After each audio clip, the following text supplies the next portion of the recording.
Hi, this is Juan from handstand365.com. I'll do my apartment. Today's day 8 of 365. And if you're wondering where I got this awesome t-shirt, I got it from handstand365.com. This is the first time we get to showcase our brand new t-shirt design. This is the first of many designs to come.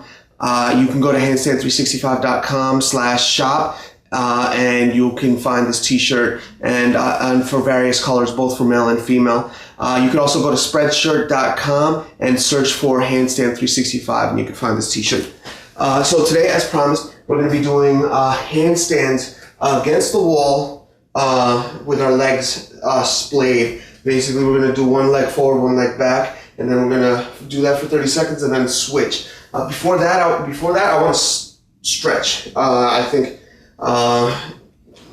this is one of the many movements where it really does help to have a lot of flexibility. I don't have a lot of flexibility, so my legs are going to be mostly bent when I'm in the split position, but you'll see a lot of really cool poses exist in handstands where legs are totally split.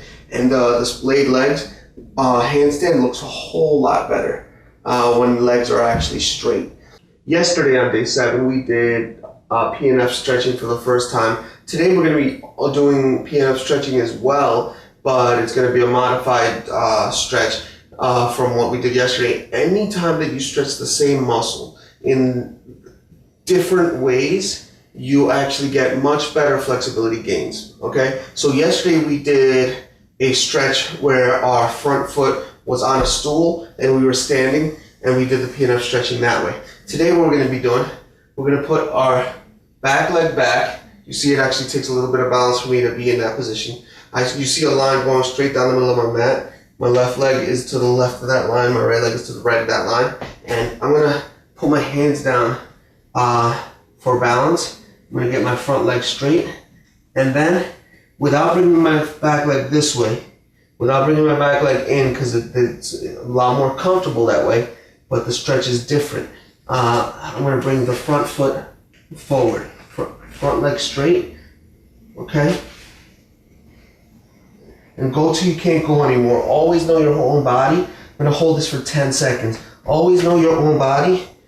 You know what's safe for you, okay? So be very protective of yourself, okay? Don't do anything that I do just because I'm doing it. See, my foot is actually going in already. I guess it's a little bit unavoidable right now with our lack of flexibility. Okay, so now I'm going to press down with my heel. 2, 3, 4, 5, 6, 7, 8, 9, 10. A little bit more. Woo. I'm going to bring my foot in. I guess I couldn't hold it there, so I gave up on it. 2, 3, 4, 5, 6, 7, 8, 9, 10. Press down again with my heel. 2, 3, 4, 5, 6, 7, 8, 9, 10. Go a little bit further. Woo. That's it. 1, 2, 3, 4, 5, 6, 7, 8, 9, 10. Okay. Go up and release. Now, the reason my back leg went this way is because my hip adductors, the muscles that push my feet in, are not flexible enough, and also because my hip flexors, the muscles that bring my leg up this way, are not flexible enough. So if you don't have to bring your leg this way, or if the force is not so great, try to keep your back leg straight like mine initially was, okay? I had to give up because I couldn't get a good hamstring stretch. And in this case, I was focusing on the hamstring stretch. Later on, we don't want to focus on the hamstring stretch. We want to focus on the overall stretch. If the hamstring stretch is making it so your hip flexors and your hip adductors aren't getting a good stretch, then your hamstring better not get a good stretch, because the muscle that's holding you back is your hip adductor. But today, focus on hamstring, okay? So my right leg back, live toes, left leg straight forward, Okay, holding myself up for balance, and I'm gonna go down.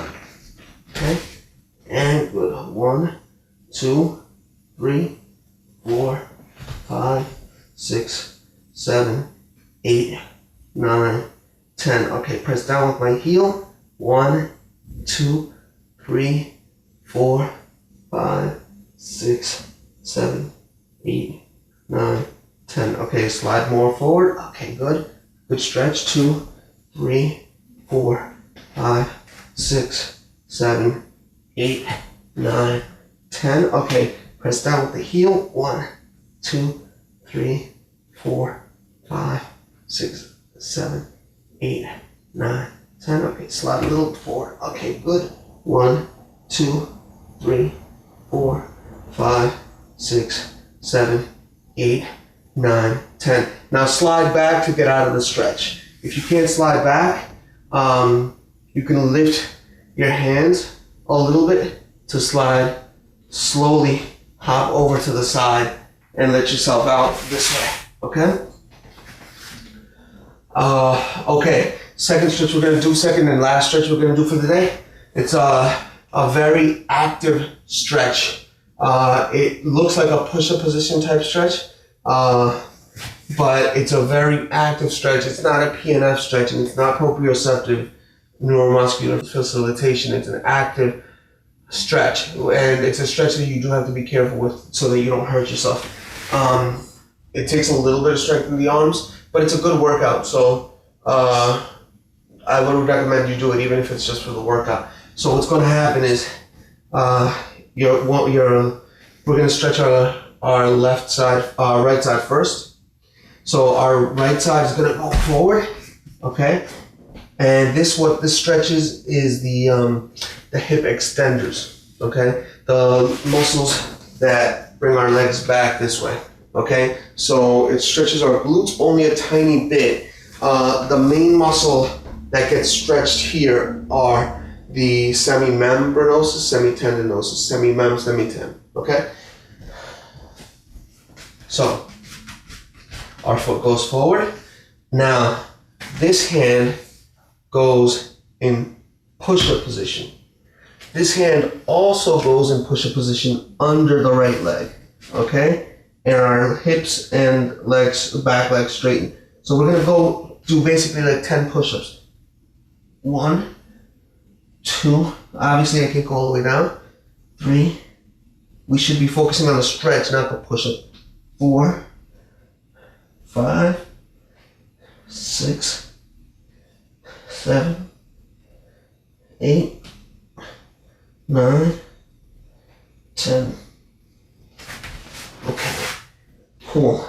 Okay, so again, left leg now goes forward. Now we're stretching the hip extenders on the left side, the semimembranosus, semitendinosus. For short, semimem, semiten. So right hand, push-up position. Left hand, also in push-up position, under the left leg. Left leg back and straight, okay? And we're gonna go down as if we're doing a push-up, okay? 1, 2, 3, 4, 5, 6, 7, 8, 9, 10. Okay, so a nice active stretch to work out our hip extenders. That's a set of muscles that we don't normally stretch, but it's a muscle that we do work out when we do things like squats. Now me and my awesome teacher are going to do the handstand with our legs splayed, okay? So quick instructions on what's going to happen. Unlike the other handstands, you don't want to be so extremely close to the wall. In fact, these panels are 2 feet wide, and I'm actually going to be about 2 feet and maybe 2 inches or 3 inches wide. Now when we practice our handstands, we're going to do 30 seconds on our bad side and 30 seconds on our good side. Now, a quick bit of advice. A lot of times when people are doing handstands, what ends up happening is they always practice their good side over and over and over. The idea is something like, I can get better on my bad side by doing what I do on my bad side what I wanted to do on my good side.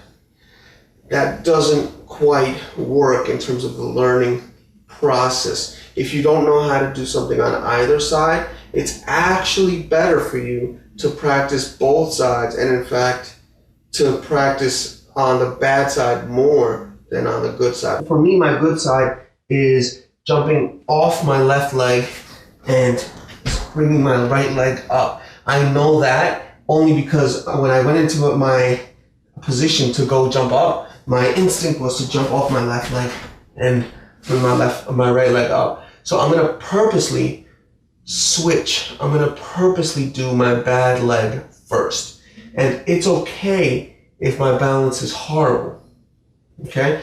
It's supposed to be horrible on my bad side. In fact, frequently, we can't do any amount of balancing at all on our bad side. But believe it or not, all the brain connections that are made by practicing on the bad side accelerate our learning process. So I got my phone out. I gave myself 10 seconds this time to get a good setup, and I'll just stop whenever I happen to finish 30 seconds. But I want to do 30 seconds on each side. So my comfortable side is to jump off my left and go bring my right up. So I'm gonna jump off my right side and bring my left side up. Okay.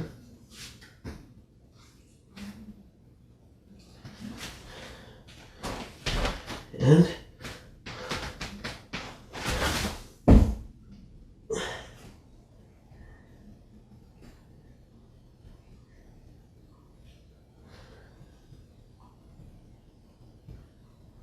I'm trying to have very little weight on the wall. And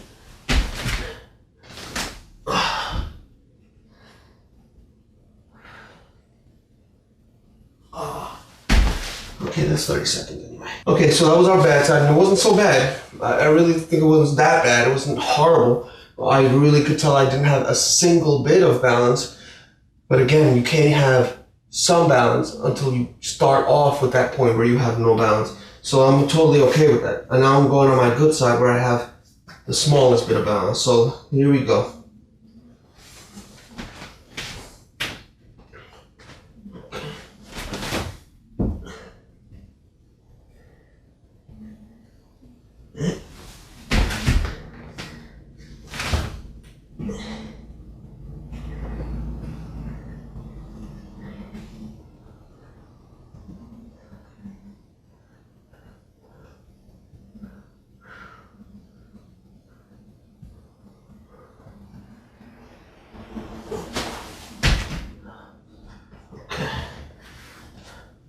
Let's get 4 seconds left.